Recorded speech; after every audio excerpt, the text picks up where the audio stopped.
But notice how those Stars take that punishment. They don't respond by losing their head and getting in a confrontation that could get them ejected and possibly cost them a game or even a series. Utah out shooting the Lakers 41-32. Los Angeles has gone over 3 minutes without scoring. Yeah, the Lakers have been troubled by 30% shooting every first quarter as Shandon Anderson wheels inside against Bryant. Well, Steve, the numbers are staggering in favor of the Utah Jazz throughout the series, and they're continuing. Shandon Anderson continues as well to punish Kobe Bryant inside. Chris Morris also in for the Jazz as the Lakers turn it over. So Van Exel has already gone to the bench. And Shandon Anderson's been one of the heroes. The star the other night who was huge in the fourth quarter with 13 points. Shandon Anderson just devastating in the post. This is a tough lineup for Del Harris. Not a lot of guys in the front court other than Robert Horry who are fluid thinkers on the court.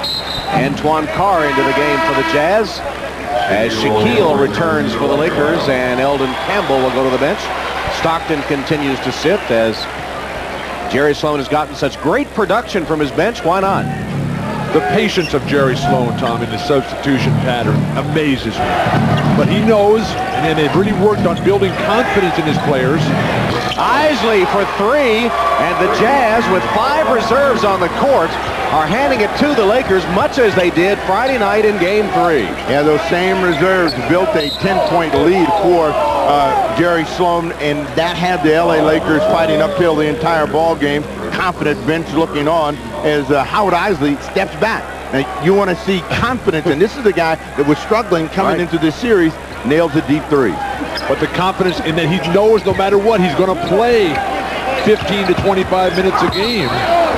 Another tough call against the Jazz in the post. And already their bench outscoring the Lakers 9-0, a pattern that has been all too familiar to Los Angeles. The Jazz bench has outplayed the Lakers in 2 of the 3 games so far in this series, and 9-0 to start this one, Game 4. And they'll all want to go to the All-Star game. Why not? Well, one of the real keys for Utah is that their second-round draft picks, they got a lot of those guys on this team. They have been playing like all-stars of late. Kobe Bryant continues to struggle. O'Neal can't handle that wild effort. And the Lakers turn it over. They didn't have a turnover until Kobe came into the game, and since then, they've been plagued with 3 turnovers. Well, they're not all Kobe. I mean, Kobe's not doing what he should do, which is shoot. He's trying to now become a passer. Let it go. Do what you do best. There's no tomorrow for the Lakers. Suddenly they want to be a pass, an extra pass team. You're going to get a foul against Kobe Bryant. Now, Steve, I believe Kobe is responsible for 2 of the 3. Eddie Jones back in the Lakers. Kobe quickly to the bench here after the turnovers, after picking up the foul. It looks like pretty good defense there. Eddie Jones onto the court for Los Angeles as Shandon Anderson trying to post him up. Now sets a back screen for Carr. Isley. They got Antoine Carr with the mismatch. He's wide open. 5 on the shot clock. Isley again. For 3. Howard Isley. Back-to-back 3-pointers.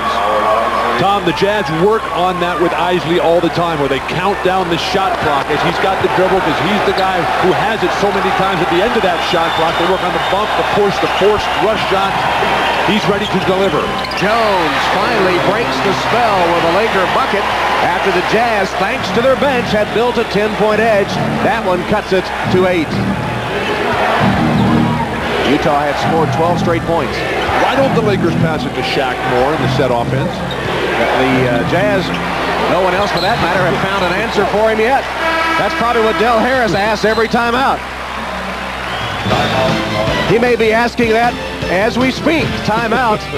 9 Budweiser. Now is the perfect time. Key to being a good bench player is to be able to come in and change the flow of the action, and that's what this entire second unit, which plays together so well, has done. Shandon Anderson, Ostertag, Isley, everyone delivering.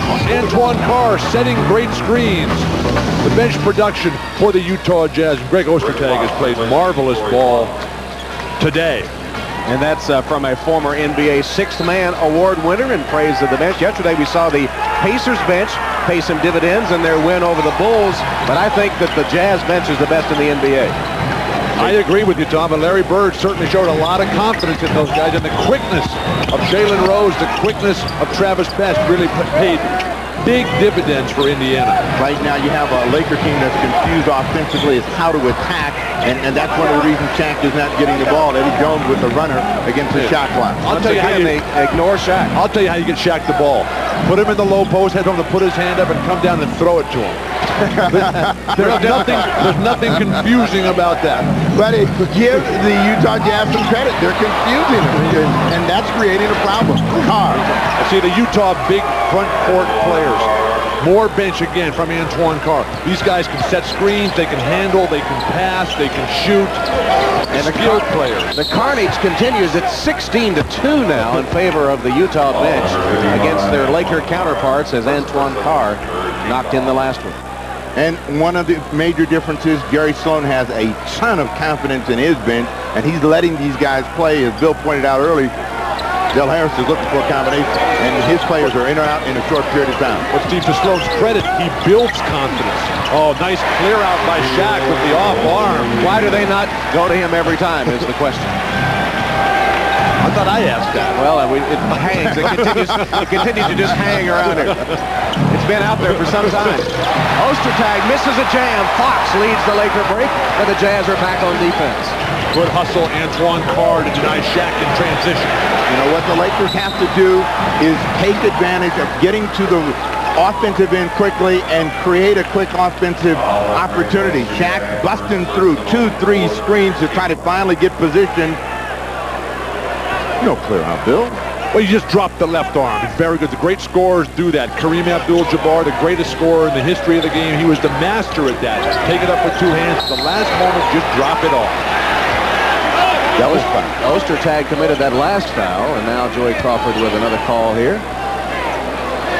Double foul on Isley and on Fisher. Normally you'd look up at the clock, 7:40, and say the Lakers are in good shape. Jazz got 14 fouls. Next one puts the Lakers at the line, but the Lakers have been awful in delivering the goods from the free throw line in this series. 2 of 4 in today's game as Fisher misses from outside, but Horry with an offensive board. Steve, I'm looking at the same scoreboard you are, and I don't see how the Lakers can feel good about having 22 points with 7 minutes to go in the second quarter. They can't and shouldn't, but they've got to stay in the ball game, and one of the ways to do it is to attack early. Shandon Anderson lost it to Fox, and then Fox throws it away.